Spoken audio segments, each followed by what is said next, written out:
Então, agora a gente vai falar um pouco sobre antebraço e mão. Na última tutoria, vocês viram, né? Ou talvez não viram, mas vamos fingir que vocês viram. Braço e ombro, né? Que é a tutoria de ombro e braço. Começando com o membro superior. E hoje a gente vai ver antebraço e mão, que é a parte mais distal do membro superior. Tá aqui a Alice, o Cláudio e eu. E fizemos, o Cláudio deve estar aqui em algum lugar também na chamada. A gente vai começar hoje com o roteiro, falando sobre o que é o antebraço, os dois ossos que compõem esse antebraço, que é o rádio e a una, e a articulação radioulnar, que vai ser a articulação que vão ser algumas articulações, na verdade, que vão unir esses dois ossos. Depois a gente vai falar sobre a articulação do cotovelo, propriamente, né? A gente vai falar depois da mão, os ossos da mão, carpos, metacarpos e falanges, e depois a gente vai falar de uma quantidade, assim, não tão pequena, de articulações que existem entre os ossinhos da mão, ok? Então, vamos começar. Eu vou começar falando um pouco de antebraço. Então, o que é o antebraço? Quando a gente pensa em membro superior, a gente tem o ombro e o braço, e depois disso a gente tem o antebraço e a mão. E o antebraço, ele vai ser justamente a parte que se estende do cotovelo até o punho. E depois vai vir a mão mais distal. Ele contém dois ossos, que vão ser o rádio e a una, que eu vou mostrar para vocês eles separados, depois juntos, e aquelas coisas. E esses dois ossos, o rádio e a una, eles vão ser unidos por uma membrana interóssea, que é uma membrana fibrosa e bem forte, e que ela vai ser responsável por auxiliar alguns movimentos e a própria união entre esses dois ossos. Então, vamos lá. Primeiro eu vou mostrar para vocês um dos ossos do antebraço, que é o rádio. Aqui tem 3 imagens, né? Mas todas são do mesmo osso. Numa vista anterior, numa posterior e numa medial. E agora, eu sei que é um pouco decoreba, né? Essa parte de osteologia, mas eu vou mostrar para vocês alguns acidentes anatômicos, né? Nesses ossos, que eles agora talvez não façam muito sentido, mas na próxima tutoria vocês vão ver músculos, e aí tem toda aquela questão de inserção, origem, e vocês vão ver que é bem importante vocês conhecerem esses acidentes. Então, vamos lá. Vocês estão vendo meu cursor? Porque vai ser importante. Sim, dá pra ver. Tá, beleza. Então vamos lá. Aqui no rádio, numa vista anterior, vamos começar falando daqui. Aqui a gente vai ter a cabeça do rádio, vai ser toda essa estrutura aqui, que vai ser formada pela fóvea da cabeça do rádio, que aqui está como fóvea articular da cabeça do rádio, mas tanto faz. A gente também vai ter a circunferência articular da cabeça do rádio, em torno dessa fóvea, e logo embaixo dessa cabeça a gente vai ter o colo do rádio, que é como se fosse um pescoço dessa cabeça, né? Uma região mais estreita. Logo abaixo aqui a gente vai ter, na vista anterior, a tuberosidade do rádio. E aí eu paro para chamar a atenção de uma coisa para vocês, que é importante que não só vocês saibam os acidentes anatômicos e saibam aonde eles estão, no caso, qual osso eles estão, mas a localização espacial deles é muito importante para a gente poder colocar esses ossos em posição anatômica. Então, uma dica no caso do rádio é que a tuberosidade do rádio, que é essa protuberância aqui que vocês estão vendo, né? Fica mais fácil de ver no anatômico quando a gente passa o dedo, ela é anterior, então isso facilita a gente colocar o osso em posição anatômica. Aqui embaixo a gente tem o forame nutrício, que é um forame que vai ter em vários ossos longos, vocês vão ver isso em fêmur, vão ver isso na una também, e esse forame vai ser responsável por, na verdade é um buraco, né, por isso se chama forame, e é onde vão passar os vasos sanguíneos que vão nutrir esses ossos, e por isso forame nutrício, né. Aqui embaixo a gente tem o processo estiloide do rádio. O processo estiloide é um nome que vocês vão ver em outros ossos também, por exemplo, no osso temporal. Vocês vão ver isso na una também, então é sempre importante que vocês se refiram a eles com o nome completo. Então, por exemplo, processo estiloide do rádio, e não apenas processo estiloide, para não gerar esse tipo de confusão. E aqui a gente tem a face anterior, né? Porque isso aqui é uma vista anterior. Já na vista posterior, a gente vê as mesmas estruturas aqui em cima, o próprio corpo do rádio aqui, a margem interóssea, que eu vou voltar nela depois, que ela vai ser responsável por ligar a membrana interóssea entre o rádio e a una, que eu comentei com vocês. Aqui é a face lateral, porque a gente girou esse osso, né? E aqui embaixo, deixa eu sumir esse traquídeo. A gente vai ter o tubérculo dorsal, que é essa parte aqui, que esse negócio fica me atrapalhando, mas é o tubérculo dorsal ou o tubérculo do rádio. E ele é importante porque como a tuberosidade do rádio está na vista anterior, o tubérculo do rádio vai estar na vista posterior. Então ele também é meio que um macetinho para a gente poder colocar esse osso de uma maneira correta espacialmente. E ali embaixo a gente também vê o processo estiloide do rádio que eu comentei. Agora aqui numa vista medial ou ulnar, a gente vê aqui a face anterior, aqui, a face posterior e todas as estruturas que eu mostrei para vocês. E aqui embaixo, o que é curioso é que vão aparecer outros dois, que nessas vistas aqui ficam meio difíceis de ver, que são a incisura ulnar do rádio, que é essa parte aqui, que no caso ela estaria aqui, nessa outra vista, e aqui a face articular carpal. E uma coisa boa nos acidentes anatômicos é que a gente pode se basear pelos nomes deles. Então, quando a gente pensa em incisura ulnar do rádio, a gente sabe que de alguma forma vai estar relacionado com a ulna. E quando a gente pensa em face articular carpal do rádio, a gente sabe que vai ter de alguma forma alguma relação com os ossos do carpo da mão, que eu vou falar mais à frente para vocês. Ah, tá. Agora, atenção, isso é uma antena de rádio, tá? Se alguém não conseguir identificar. Uma dica que a gente usa, que pelo menos me ensinaram assim no anatômico, é que quando a gente está olhando para o nosso antebraço, eu vou ficar mostrando toda hora meu antebraço para vocês olharem no antebraço de vocês, na casa de vocês, é que se a gente estender o nosso polegar assim, né? Porque assim ele está fletido, assim ele está estendido. A gente pode pensar, onde é que está o rádio, onde é que está a ulna? A gente pode se confundir. E a gente pensa no polegar como se fosse uma antena de rádio. Então, o rádio vai estar desse lado onde o polegar está, e a ulna vai estar do outro lado. É meio bobo, mas vocês vão ver que vocês vão decorar por causa disso. Então, agora a gente vai para a ulna, né, que vai ser o outro osso do antebraço. A ulna, vou voltar aqui no rádio para vocês observarem a diferença visual, mesmo vocês não conhecendo as estruturas, do rádio para a ulna. Dá para perceber que eles são bem diferentes, né? E eu vou falar um pouco dos acidentes deles também, da ulna também. Então vamos lá. Aqui em cima a gente consegue ver essa parte maior aqui é o olecranon. Aqui a gente vê o processo coronoide. Vocês vão ver o processo coronoide, por exemplo, na mandíbula também. Então sempre o processo coronoide da ulna. E essa região aqui, essa face articular entre o olecranon e o processo coronoide, vai ser a incisura troclear, que vai articular com a tróclea do húmero, que foi o outro osso que vocês viram que é de braço. Aqui a gente tem a tuberosidade da ulna. Aqui a gente vê nessa vista lateral, mas ela é anterior, tá vendo? Tuberosidade da ulna. De novo, forame nutrício, que eu mostrei para vocês, agora na ulna. A própria margem interóssea, só que dessa vez da ulna, que vai unir a membrana interóssea ao rádio.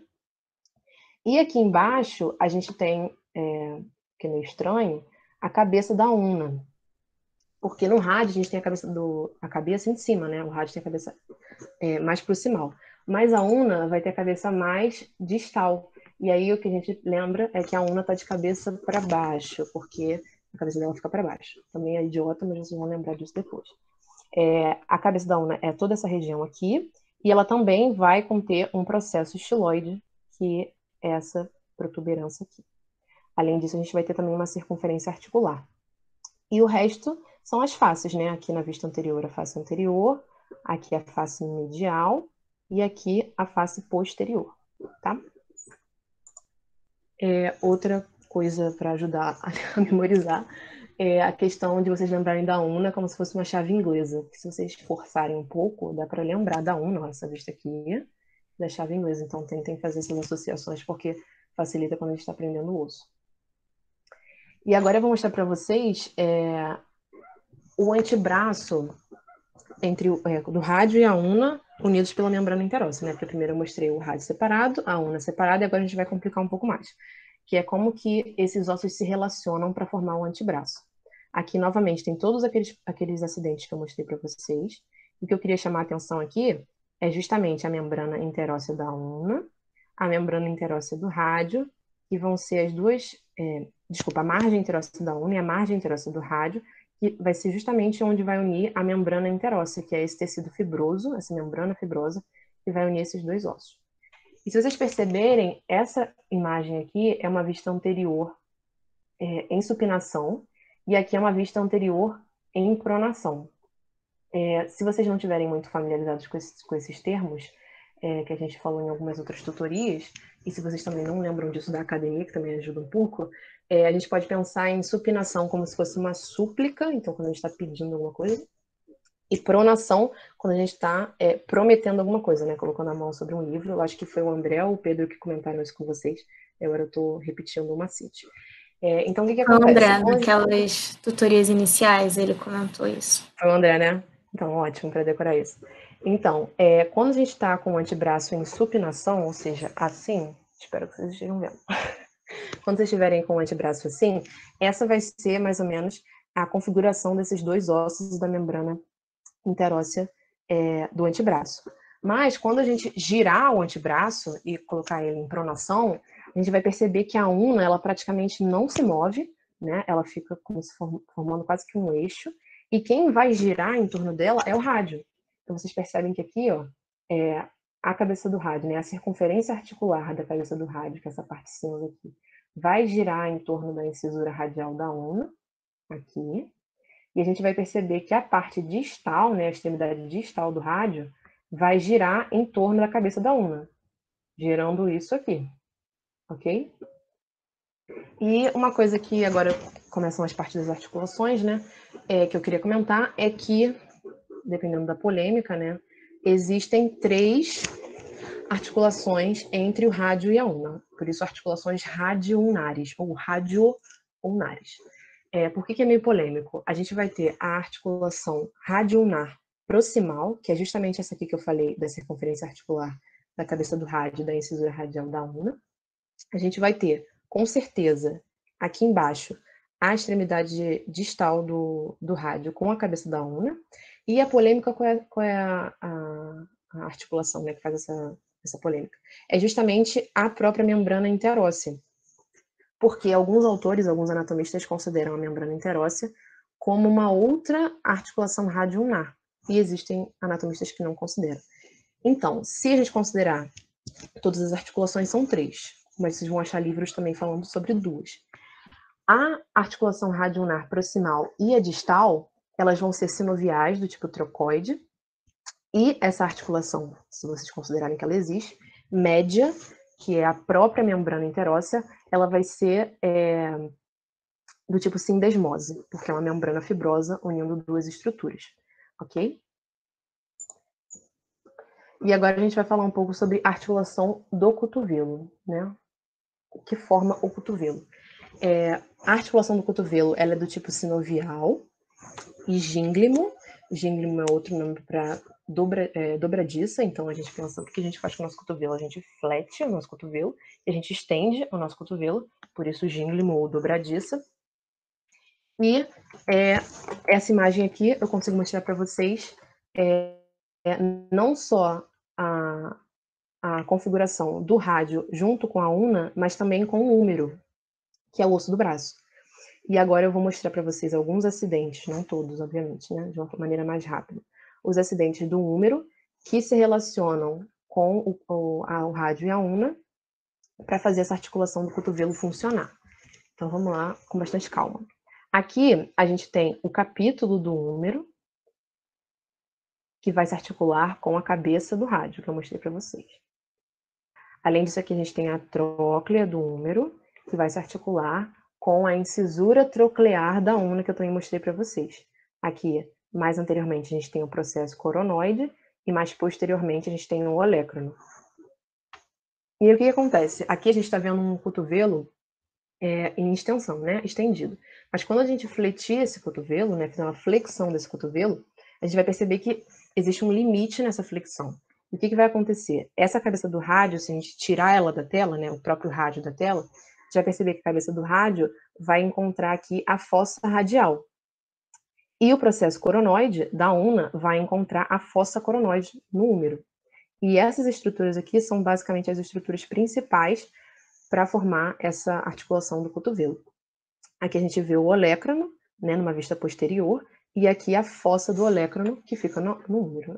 Os nomes são bem tranquilos para a gente conseguir associar. E aí, como é que eu vou explicar isso? Mas uma curiosidade, né? Como a gente não está no anatômico, eu vou ficar mostrando toda hora meu antebraço aqui. Eu falei para vocês que se a gente estender o polegar, a gente consegue achar o rádio desse lado e a una desse lado. E a gente percebe que existem algumas protuberâncias aqui que a gente consegue sentir no nosso punho. Do lado do polegar, que vai estar o rádio, aqui a gente consegue sentir o processo estiloide do rádio. Desse lado, a gente consegue sentir o processo estiloide da ulna. E no cotovelo, se eu conseguir mostrar. No cotovelo, aqui, esse osso maior que a gente sente, né, que dá a pancada e dói, é o olécrano da ulna, então, do antebraço. E essas duas bolinhas aqui ao redor do olécrano são os epicôndilos lateral e medial do húmero, que são justamente essas estruturas aqui, ó.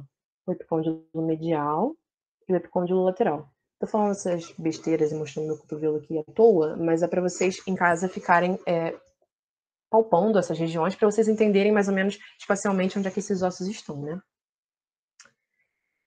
Vamos seguir. Aqui a gente tem uma outra visão, uma visão lateral desse cotovelo agora fletido. A gente tem aqui a ulna, que é aquela chave inglesa, né? O olécrano com processo coronoide e a incisura troclear. Aqui vai estar a tróclea do lado de lá, aqui desse lado do capítulo, né? Como vocês podem ver aqui. E aqui o rádio. Cabeça do rádio, colo do rádio, tuberosidade do rádio. Todas aquelas questões que eu mostrei para vocês. E, já que a gente falou um pouco sobre a articulação do cotovelo, só a parte óssea, agora a gente vai complicando um pouquinho. Acima dessa parte óssea, a gente consegue ver que existem alguns ligamentos, que eles são responsáveis por, obviamente, né, ligar esses ossos e fazer com que essa articulação do cotovelo trabalhe em conjunto. Ou seja, como a gente está trabalhando com 3 ossos diferentes, que é o húmero, o rádio e a ulna, a gente precisa que o rádio e a ulna se movam juntos para que esse cotovelo consiga ser fletido ou estendido. Quais são esses ligamentos? São os ligamentos colateral radial, colateral ulnar, obviamente, o ulnar está relacionado à ulna, radial está relacionado ao rádio, e o que vai ligar isso é o ligamento anular. E embaixo desse ligamento aqui, a gente consegue encontrar a cápsula articular, que eu vou mostrar para vocês, justamente porque essa articulação é do tipo sinovial.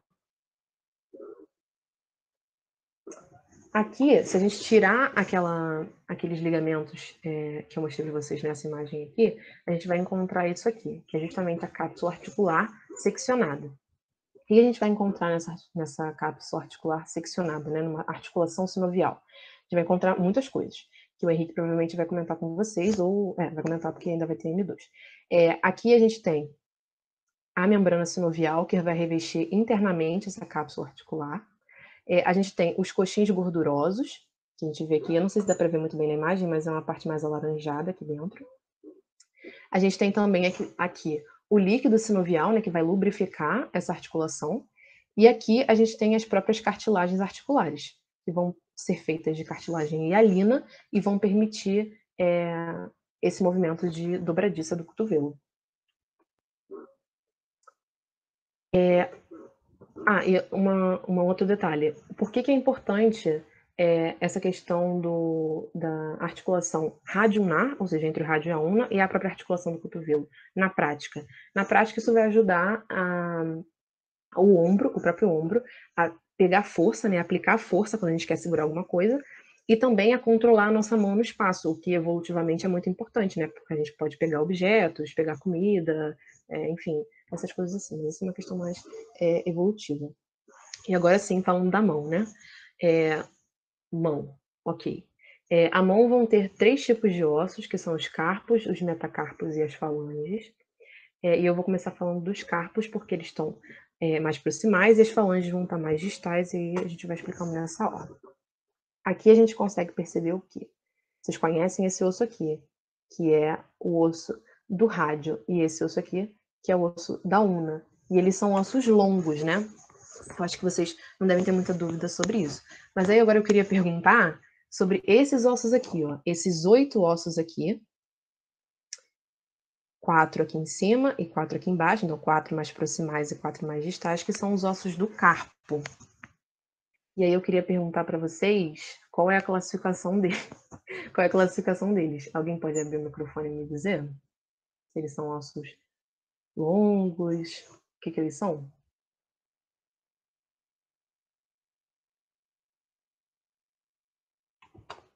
Vou voltar na chamada para falar com vocês, que vocês estão muito silenciosos. Alguém? Não precisa ter medo de errar, gente. É pra fixar realmente esse conteúdo. De verdade, não vou brigar com ninguém. Oi, ossos curtos. Ossos curtos, muito bem. Uhul, foi o Álvaro, né? Glória, alguém Sei. respondeu. Muito bem. Eles são ossos curtos. E aí, qual é a questão? Eles são ossos curtos porque eles são ossos pequenos? Não, eles são ossos curtos porque eles vão ter o comprimento, a largura e a espessura equivalentes, como se fosse um cubo, né? Pensa num cubo. O comprimento, a largura e a espessura se equivalem, por isso que eles são ossos curtos. E muita gente confunde a questão de ser osso grande com osso pequeno, relativo, né, isso, com ser osso longo e osso curto. Mas que bom que vocês estão, o Álvaro arrasou aí. Depois isso vai gerar uma confusão nas falanges e eu vou mostrar para vocês. Então, voltando aqui aos carpos, que são ossos curtos. Quais são? Aqui vão ter 4 mais proximais e 4 mais distais. Aqui na ordem, como é que a gente pode dizer? A gente tem na mão direita, numa vista anterior, a gente tem o escafoide, o semilunar, o piramidal e o pisiforme. Na fileira mais distal, a gente tem o trapézio, trapezoide, captato e amato. Ok? São muitos nomes, é meio que gravar na repetição, mas com o tempo vocês vão pegando. E aqui a gente tem também os metacarpos, que são os outros tipos de ossos da mão. Aqui eles estão numerados, esse negócio fica me atrapalhando, mas eles estão numerados de 1 a 5, aqui como vocês podem ver. 1, 2, 3, 4, 5.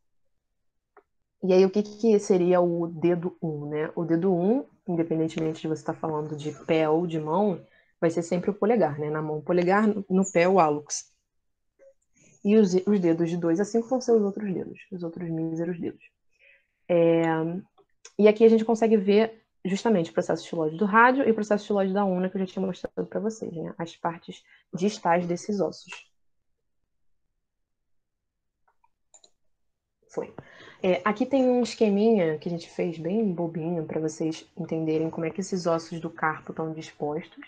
Aqui numa mão direita, vista anterior, a gente consegue ver escafoide, semilunar, piramidal, pisiforme. Depois embaixo, trapézio, trapezoide, captato e amato, considerando que o polegar está desse lado aqui, né? Como está numa mão direita, vista anterior, né? Que esse treco não deixou apontar. Mas isso aqui é só para vocês decorarem. Agora, falando um pouquinho dos ossos do metacarpo, né? Aqui em cima a gente vê os ossos do carpo, e agora eu vou focar um pouco nos ossos do metacarpo e nas falanges. Aqui são os ossos do metacarpos, que eles vão se articular tanto com os ossos do carpo quanto com as falanges. E a gente vê aqui que nessa região aqui, mais proximal, ficam a base dos metacarpos, e nessa região mais distal ficam as cabeças desses metacarpos. E depois disso a gente encontra mais distalmente as falanges. Vou começar pelo dedo 2 ao 5, que vão ter falanges proximais, falanges médias e falanges distais. E o polegar, que vai ser especial, e não vai ter falange média. Então ele só vai ter falange proximal e falange distal. E aqui é a mesma coisa, só que numa vista posterior. Ok? Lembrando que o polegar não tem falange média, isso é importante. Aí agora a gente vai começar a entrar todas aquelas classificações de articulação que eu falei para vocês no roteiro, né? A gente vai começar com a articulação radiocarpal, e aí eu chamo a atenção para vocês prestarem bem atenção nessa questão dos nomes das articulações, porque elas ajudam. Quando a gente fala numa articulação radiocarpal, a gente está falando de uma articulação que articula o rádio e ossos do carpo, ok? E aí eu peguei essa imagem que eu já tinha mostrado para vocês perceberem como o rádio articula com os ossos do carpo, exceto o pisiforme, ok? A una não vai participar dessa articulação radiocarpal. Ela está um pouco mais superior e ela não vai fazer parte disso. Vai ter uma outra imagem que vai mostrar mais claramente para vocês, mas dá para ver aqui que ela está afastada, né? E aqui a gente tem essa articulação radiocarpal em diversas situações, né? Fletida, estendida. E o que vocês conseguem perceber aqui? Aqui a gente tem o rádio e aqui a gente tem o carpo, né? Um osso do carpo, no caso.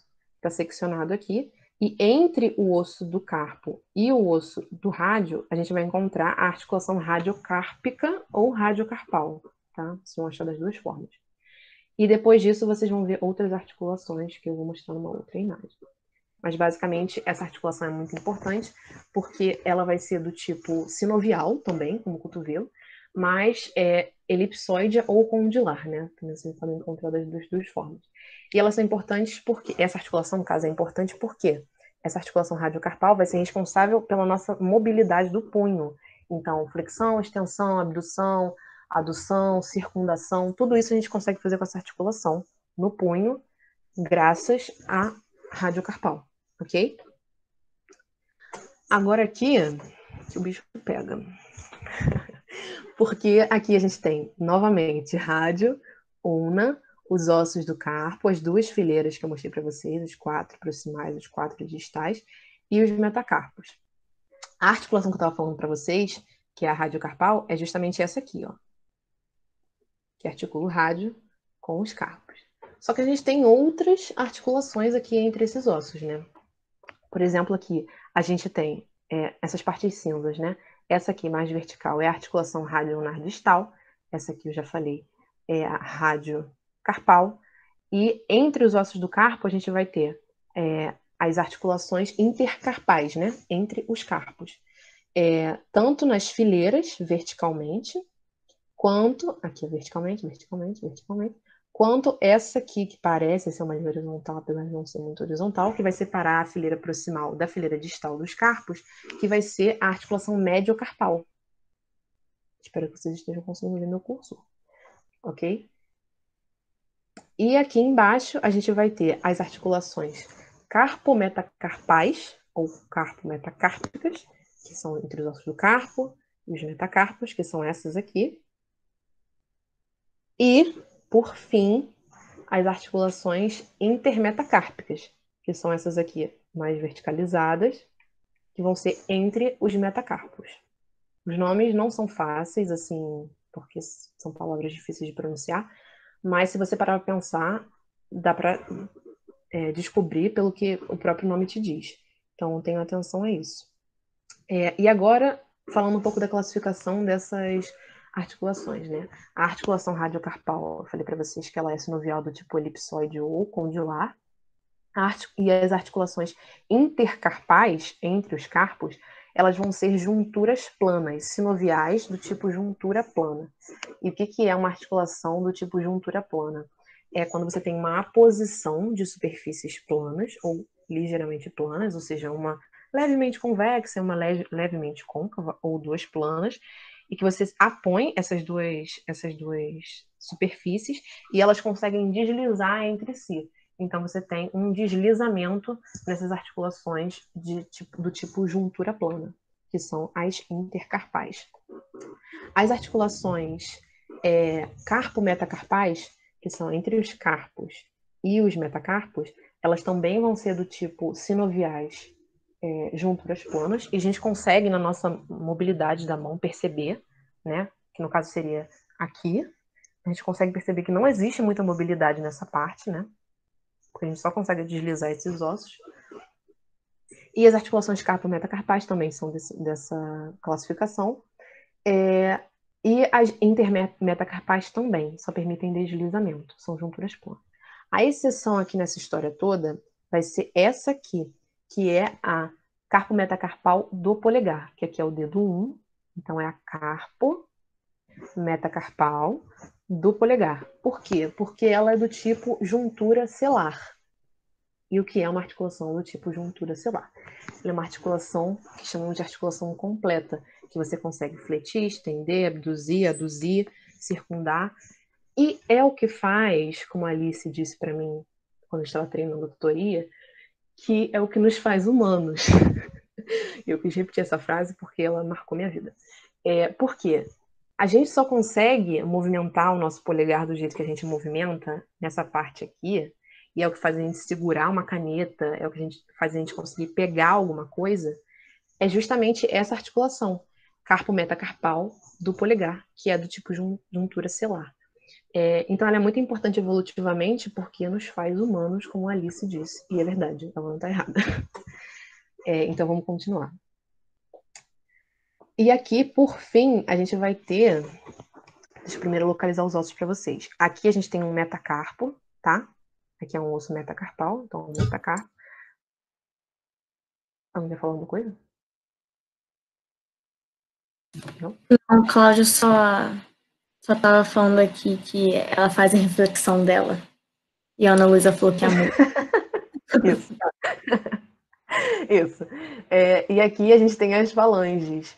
Aqui, como é um dedo que não é o polegar, a gente vai ter a falange proximal, a falange média e a falange distal. E aí, entre esses ossos, a gente vai ter articulações, sempre. Essa aqui vai ser a articulação metacarpo-falângica, porque é um metacarpo unido a uma falange. Aqui a gente vai ter uma articulação interfalângica proximal, entre a falange proximal e a falange média. E entre a falange média e a falange distal, a gente vai ter a articulação interfalângica distal. No polegar, como a gente não tem essa falange média, vai ser só a articulação interfalângica do polegar. Ok? E aqui a gente vê essa estrutura toda estendida, e aqui a gente está vendo ela fletida. E elas também, as metacarpofalângicas, no caso, essa aqui, né? Essa aqui. Ela é do tipo sinovial, elipsoide ou condilar, e a do polegar, que foi essa que eu falei que é a exceção, é sinovial do tipo gínglimo, que é essa aqui, ó. Ok? Por que ela é do tipo gínglimo? Gínglimo é outro nome para dobradiça, então fletir, estender, tá? Quando vocês forem pegando mais familiaridade com esses nomes, vai ficando mais fácil, tá? Prometo. E agora, para terminar, eu queria falar sobre uma curiosidade com vocês, que é a questão de estalar os dedos. Porque eu acho que seria a melhor correlação para a gente trazer para essa apresentação hoje. E o que eu queria lembrar vocês é que quando a gente tem articulações sinoviais, a gente vai ter uma série de estruturas dentro dela, como eu citei aquela do cotovelo, a membrana sinovial, o líquido sinovial, os coxins gordurosos que podem aparecer, as cartilagens hialina, etc. E quando a gente tem uma cartilagem dessa, a gente na verdade tem uma cápsula, então vou falar de uma maneira mais grosseira. A gente tem uma cápsula, dentro dela a gente tem um líquido sinovial que está lubrificando essa articulação, todas essas estruturas dentro da cápsula, e dentro desse líquido a gente tem alguns gases. E quando a gente consegue estalar esses dedos, então vou estalar o dedo aqui, caso alguém tenha nervoso. Ok, está ali. O que acontece? Quando a gente estala esse dedo, esse gás que existe dentro dessa cápsula articular, ele é liberado de uma forma rápida. E aí, por isso, você não consegue estalar as articulações normalmente, em casos normais, você não consegue estalar essa articulação duas vezes num tempo muito pequeno. Então, eu acabei de estalar essa articulação, eu não vou conseguir instalá-la de novo agora. Tem que esperar alguns minutos. Justamente porque esse gás ele precisa voltar a circular dentro dessa cápsula articular para que você consiga instalar o dedo novamente. E o barulho propriamente dos estalar dos dedos, né, ou estalar pode ser no pé também, normalmente se deve ao fato de você ter tendões, que vocês vão ver isso na próxima tutoria, e esses tendões, ou no caso ligamentos, podem se deslocar de um lugar para o outro quando vocês fazem essa força para estalar os dedos. E esse deslocamento, quando esse tendão volta para o lugar, faz o barulho do estalo. Então, é mais ou menos assim que funciona o estalar dos dedos de uma maneira meio simples. Então, aquela dúvida de sempre, estalar os dedos faz mal? Aí é polêmico, né? Porque cada médico diz uma coisa, mas teoricamente a gente entende como estalar os dedos. Caso não seja frequente, não seja um vício, não é ruim, porque estalar os dedos acaba sendo natural, mas se você sente dor ao estalar o dedo, né, e aí chama atenção, se você sente dor nesse hábito de estalar os dedos, isso pode estar sinalizando algum problema nessa cápsula articular. Então é importante que vocês tenham atenção a estalar os dedos por causa disso. E o fato de você estalar os dedos com uma frequência muito grande a longo prazo, né, isso é óbvio que não é a curto prazo, mas a longo prazo isso pode provocar um engrossamento dessas articulações, porque você vai, de certa forma, inflamando essas cápsulas articulares e você vai engrossando, e aí gera aqueles dedos com articulações mais grossas que a gente já viu, né? Geralmente pessoas mais idosas têm. E é isso, gente. Essas são as referências que a gente usou para montar essa tutoria. E agora eu queria ouvir vocês, se vocês têm alguma dúvida. Obrigada pela presença de todo mundo. Eu queria ouvir vocês agora. Se tem alguma dúvida, alguma coisa.